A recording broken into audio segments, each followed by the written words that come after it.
Welcome to News Today with WDW News Today. I'm Tom Corliss. Here now the news for October 7th, 2020. The chapter has closed on the trespassing case against Richard J. McGuire. According to ClickOrlando.com, the Florida man pleaded no contest to the charge of trespassing on property other than structure or conveyance. The plea was filed on September 30th. Police arrested McGuire in April for trespassing on Walt Disney World property. Camping on Discovery Island and using abandoned buildings for shelter, he recorded his camping adventure for YouTube.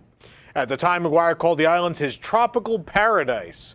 Paradise crumbled for him as law enforcement took him into custody. As a result of the plea deal, McGuire must pay a $100 fine along with court fees and prosecution costs. Because of the adjudication of McGuire's case has been withheld, it will not appear on his criminal record. Additionally, he is banned for life from Walt Disney World. I think he got off pretty easy. A week after he was seen at downtown Disney District in California, Josh DeMuro was spotted the past few days at Walt Disney World. Several cast members posted about meeting the Parks and Resorts chairman as he visits with them and apologizes following the layoffs of nearly 28,000 cast members. At Disney Dude 71 saw DeMuro at Disney's Hollywood Studios.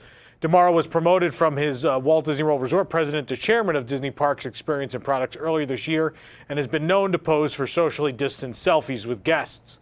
At Hipster Pedro, I didn't make these names, said it meant the world to him to meet DeMuro at Animal Kingdom. Meanwhile, cast member Melissa Mangini at A Wish on a Star shared her experience meeting DeMuro after she got off work and visited Magic Kingdom. While Disney Parks has officially laid off 28,000 cast members, third-party employees at Walt Disney World, such as those under the Baggage Airline Guest Services Department, have also been affected by the mass layoff, with 560 of them now unemployed. According to WDW Magic, the third-party company clarified that the temporary layoffs have now been transferred into permanent ones. The Baggage Airlines Guest Services Department involved luggage and valet services for Walt Disney World Resort hotels, including Disney's Magical Express.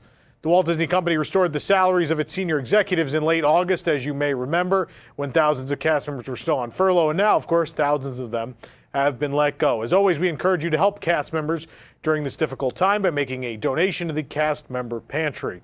The donation-based organization has an Amazon wish list as well as Venmo at Cast Member Pantry. Cast members can email Cast Member Pantry or contact them via their Facebook page to book a 15-minute shopping window with them. After a week of negotiations, the Service Trades Council Union, which represents over 40,000 employees across the Walt Disney World Resort, has released details on cast member layoffs, including 8,800 part-time cast members who have now been laid off. Full-time employees will have the option to transfer back to their old positions or to new ones based on some requirements. According to the release by the union, originally 5,299 full-time employees were going to be laid off. Full-timers will now be given the opportunity based on seniority to return to their previous jobs, quote, if the business need exists. Those who have selected a new position and do not have the seniority to return to work will remain on furlough and continue to receive health benefits until, in perpetuity, it seems. Part-time cast members who were laid off joined the 6,700 non-union cast members who were also terminated as part of the mass layoffs, but union cast will have a contractual right to be recalled to their old jobs until October 1st, 2022. The Magic Kingdom Toll Plaza is being redesigned in preparation for the park's 50th anniversary. We've been seeing the Toll Plaza get a royal blue and gold treatment, but now the painting has continued onto the toll booths themselves. 3 lanes of the plaza are blocked off at a time during the 8-week refurbishment. Painting only started a little over a week ago, but we've seen a lot of progress. Gold lining has been added to the from the left end of the plaza to the E of welcome, the first E that is. The first 2 toll booths are now being repainted. Previously, they were painted with alternating blocks of light blue. The lighter blue, as well as the support poles on either side of the booth, have been painted over. The majority of the booths are now darker royal blue, and they're also gold, though. That was added today. The planter in front of the first booth will need to be repainted as well. Right now, it has splatters of greenish blue paint on it. If you look closely at the W in welcome, you'll see a slight sheen of rose gold, almost akin to what was done to Cinderella Castle. So far, the first 2 letters have been painted gold, but it seems on top of that, they're going to get a layer of this rose-tinted paint for almost a rose gold effect. The flags along the top of the toll plaza have also been dipped in gold, seemingly, with a bold near bronze color. It may still be a small world after all, but it seems like the cast inside is getting bigger, and a new member looks very familiar. A new character was installed, that's a question, at It's a Small World at the Magic Kingdom on Tuesday. In the South America scene, we spotted a figure of Fifi the Pekingese, Minnie Mouse's beloved dog, hiding amongst the penguins. This could be related to the rumored overlay of the attraction that would include 40 new characters. However, it is worth noting that upon closer inspection, this appears to be a toy of the dog Fifi that was left there by someone. Who is the question? We do know that WDI is active at the site. They've been doing a lot at the attraction, including they're redoing some signage. There's scrims up on the whole front of the building. So something's going on here. Whether or not this was a joke or something as a test for what will come later, it's unclear, but something's definitely going on at the moment, and it's a small world, this weird thing. Let us know in the comments what you think it might be. I think they were fooling around in there, looking for scale and stuff, and someone just left it behind. I don't think it belongs in that spot, but something's definitely up in here. Frozen Ever After at Epcot will be closing for a short 5-day refurbishment in November 2020. The boat ride will be unavailable to guests from November 2nd through the 6th. The work that will be done to the attraction is unspecified, but other Frozen fun at the parks will be available during those days in the form of the Cavalcade at Epcot, as well as the returning for the first time in forever a Frozen Sing-Along celebration. Among the many construction projects going on at Epcot is the demolition of the electric umbrella to make way for the new Starbucks and a new restaurant. Earlier this week, we saw the second floor of the electric umbrella demolished, much to my chagrin. And now it looks like more of the inside has been torn out. Demolition first became apparent when the restaurant's canopy was removed, and then they knocked down that whole section of the building, kind of sticks out into the center of Epcot. Now several spots have exposed wood paneling. The back wall that used to display menus, the neon electric umbrella sign, and the umbrella decor are all gone. This area will eventually be part of World Celebration, one of 4 neighborhoods in Epcot. The other 3 are World Nature, World Discovery, and World Showcase. For the first time in forever has never been more true, as the Frozen Sing-Along celebration is back at Hollywood Studios. After seeing some signs of life at the theater earlier in the week, we learned that the Sing-Along would be reopening on October 5th. Frozen Fractal Gifts at the exit, though, remains closed. There is a long line often to see the show now as it's back, and remember, there is limited seating due to physical distancing. So the theater holds way less than it used to. So if you plan on seeing this show up early, in fact, yesterday, one of the later shows, we showed up 10 minutes before the show and did not get in. So yeah, show up early if you want to see this, but it's worth noting not much has changed other than physical distancing. As reported a few days ago, Ronald Roasters and Galaxy's Edge at Hollywood Studios is now closing at 3 p.m. instead of 8 p.m. Thankfully, the Ronald Wraps will still be available in the land. You just got to pop on over to Docking Bay 7, and you'll find the wrap listed under Ronto Roaster Specialty. The wrap is only available at Docking Bay 7 after 3 p.m. Before that, you can still visit Ronald Roasters. Major changes have hit the ABC commissary just before it opens for lunch on October 8th at Hollywood Studios. In preparation for guests, the chefs at this restaurant have cooked up a new menu. The new items include also some Halloween specialties. The first is a frozen apple cider, which features the most celebrated fruit of the fall season. In addition, the menu includes a box of Bones chocolate eclair that debuted at the Backlot Express a few weeks back. For the main menu, not much remains the same. When it comes to entrees, they retain the Mediterranean salad and the version with chicken, the chicken club, and the California burger. But that's where similarities end. New to the menu, a curry rice bowl with shrimp, a curry rice bowl with tofu, a buffalo chicken grilled cheese sandwich, shrimp tacos, and pork carnitas tacos. These sound great. I hope they're good. Disney has trimmed down the number of entrees from 15 to 9. Burgers, ribs, and other beef options have disappeared as pork, chicken, and shrimp become staple dishes. Also note that the restaurant has discontinued any fish options. If you want to read the full menu, which includes the removal of chicken strips, sadly, you can check that out at WDWNT.com. Work continues on the new goat exhibit at Kilimanjaro Safaris at Animal Kingdom. And WDWNT reader Andy Jerzewski sent us a new photo of a green truck added to the left side of the building. The driver's side door sports the Harambe Wildlife Reserve logo. The move comes just days after rockwork was added to the retaining wall behind the building. While the exhibit will soon have goats, elsewhere in the attraction, a new element might just get guest goats. Wooden posts have been placed in the cheetah and lion exhibits for some reason, obstructing views of the animals. We're not sure why this was done at this time. Hopefully that'll become clear in the coming days. Mickey Mouse and his best pals are returning to breakfast at Chef Mickey's at Disney's Contemporary Resort on December 16th, bringing some new items to the menu inspired by their favorite dishes.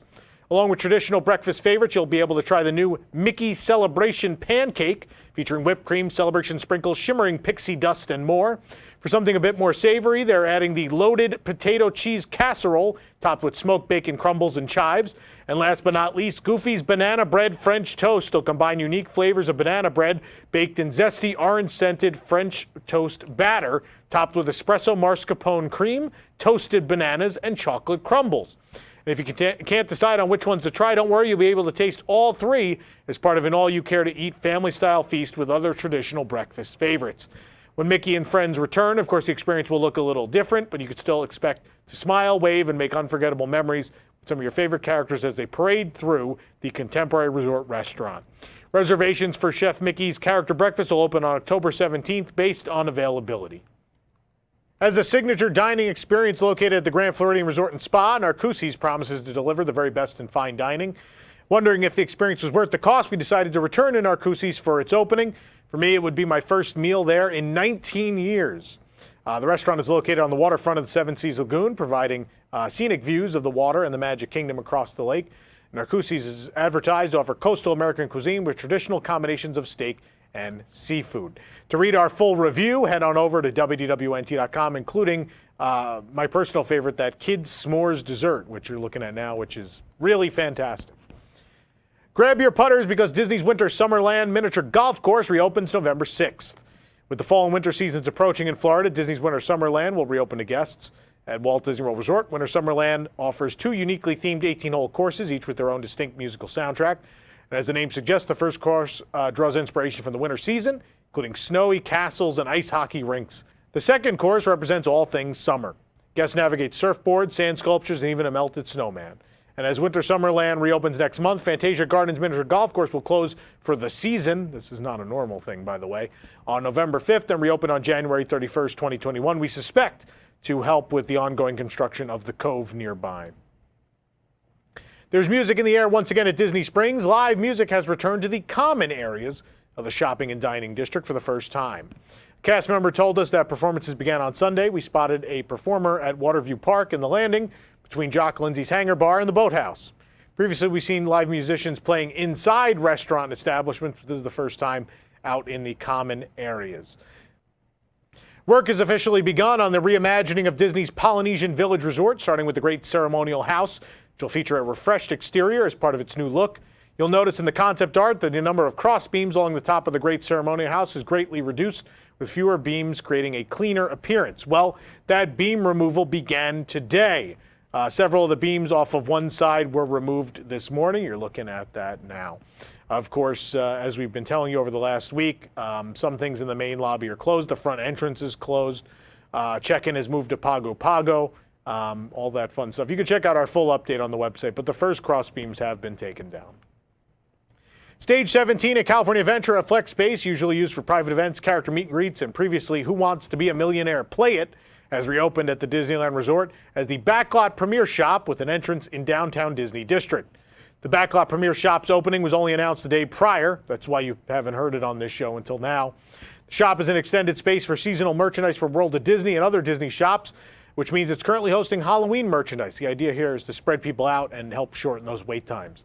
Signage can be found throughout downtown Disney, pointing to the shop located all the way at the other end of the Esplanade. To read about the full experience, head on over to our website.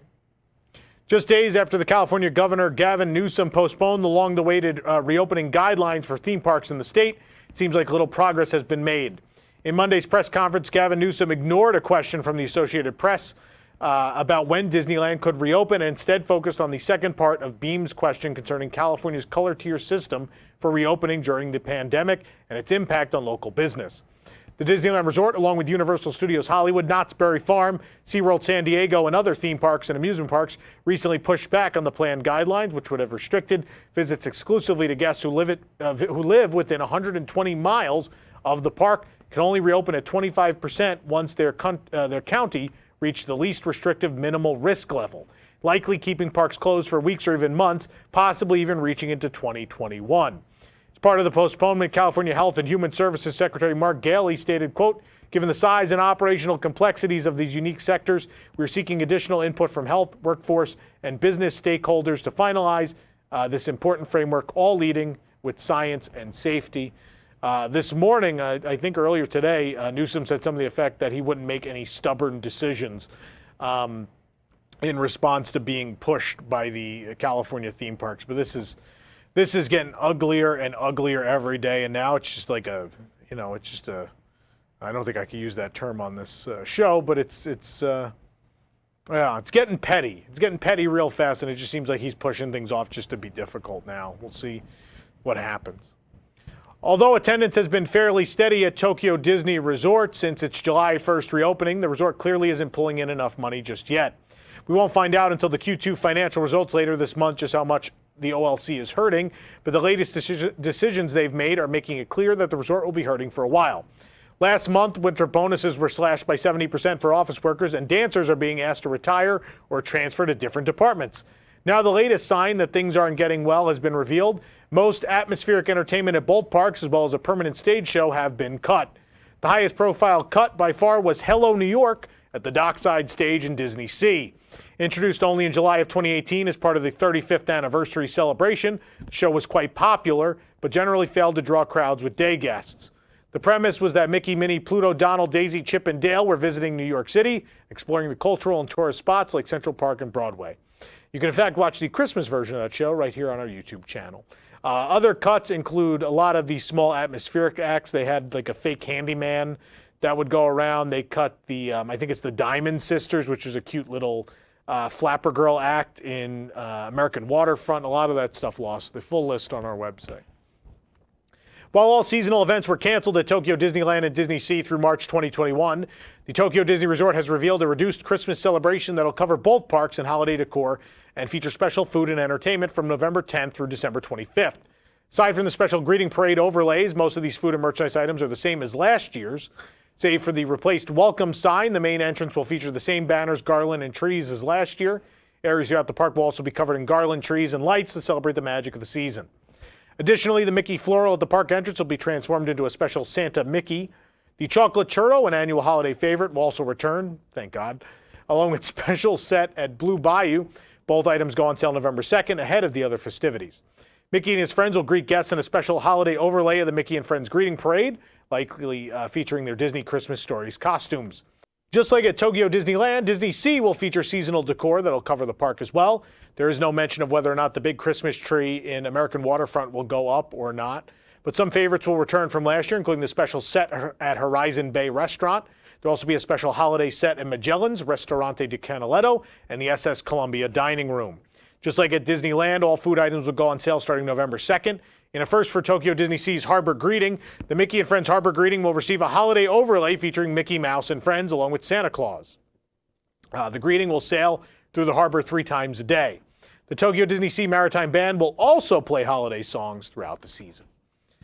Since the dawn of the millennium, we've gathered together to celebrate the magic of Disney pin trading. Well, Disney announced that the first ever virtual pin trading event celebrating 20 years of Disney pins is taking place. This was originally supposed to be in person at Epcot, as the annual event always is.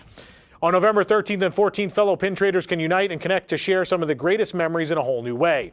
Honoring the past 20 years, pin traders will have a chance to discover and purchase from a unique collection of pins created for the event, including over 24 new products. The assortment includes items featuring classic Disney characters, spookiest favorites, and Disney parks around the world, just to name a few. Admission to celebrating 20 years of Disney Pins virtual event also includes the opportunity to preview upcoming pin releases, a Disney artist and merchandiser virtual panel presentation, access to video content on various pin topics from familiar faces, downloadable celebratory art, ways to interact with other fans, and of course, limited edition commemorative gifts. As the classic 20th anniversary symbol, the emerald color represents the 2 decades of pin trading as a community, and it is even featured on some of the pins. Registration for this event opened today. I, of course, registered because I've been doing pin trading now, I guess officially as of October 1st for 20 years. 2 new The Haunted Mansion limited release glow-in-the-dark pins featuring the ride's hitchhiking ghosts have arrived at Walt Disney World. We found them at Epcot and the Magic Kingdom. The first one features the 3 hitchhiking ghosts at the Haunted Mansion gates. The box resembles the green costumes worn by cast members at the mansion, but it also features the snake doorknobs from the hallway scene. The second hitchhiking ghost pin is a pass holder exclusive. It has 3 skeletal hands, the same design we saw on a new magnet. It was only behind the counter, so you have to ask to see it up close. It comes on purple packaging instead of green. Found these at Pin Trading Headquarters at Epcot and Memento Mori at the Magic Kingdom. Stop by the Emporium to pick up the latest comfort clothes in at-home Disney fashion. New boxers and lounge pants are now available for purchase. These items feature Disney character emojis, the Haunted Mansion wallpaper, the Incredibles logo, Kevin from Up, Wreck-It Ralph, and more. You can head over to our website to see them all. The Spirit of the Wildest Ride in the Wilderness can once again be purchased from your own home at Shop Disney. The new Big Thunder Mountain Railroad themed Minnie Mouse, the main attraction collection, will bring your favorite character with a Western twist to your next vacation. To view everything that is back in stock online, head on over to WDWNT.com. For more information on thesestories.com, as I just said, head on over to WDWNT.com. This program is brought to you by our official travel agent sponsor, The Vacationeer, the engineers of your next magical vacation. Sit back and let their team of vacation planning experts craft your family's next magical Disney trip. The best part is that their services are free. Hotel, park tickets, dining, and more. Visit WDWNT.travel for details. The Vacationeer, the official travel agency of WDWNT. If you're enjoying the show, be sure to like this video, subscribe to WDW News Today on YouTube for more great content, including WDW News Tonight, which is tomorrow night at 9, and click the bell for notifications. Also, make sure to hit select all notifications so you never miss an episode of the show. For the worldwide leader in Disney Parks news, this is Tom Corliss saying enjoy the rest of your today and have a great, big, beautiful tomorrow. And also buy our Secret Swiss Bobsled Training Facility shirt at carouselproducts.com. It's a great shirt. Welcome to Deep in the Plus. Each week we take a different movie or TV show from the Disney Plus vault and we tell you the history, the details, we give you our review, and we tell you if it's worth your time. Join us now each and every Tuesday night at 9 p.m. Eastern for a new episode, or catch us anytime on youtube.com/WDWNT.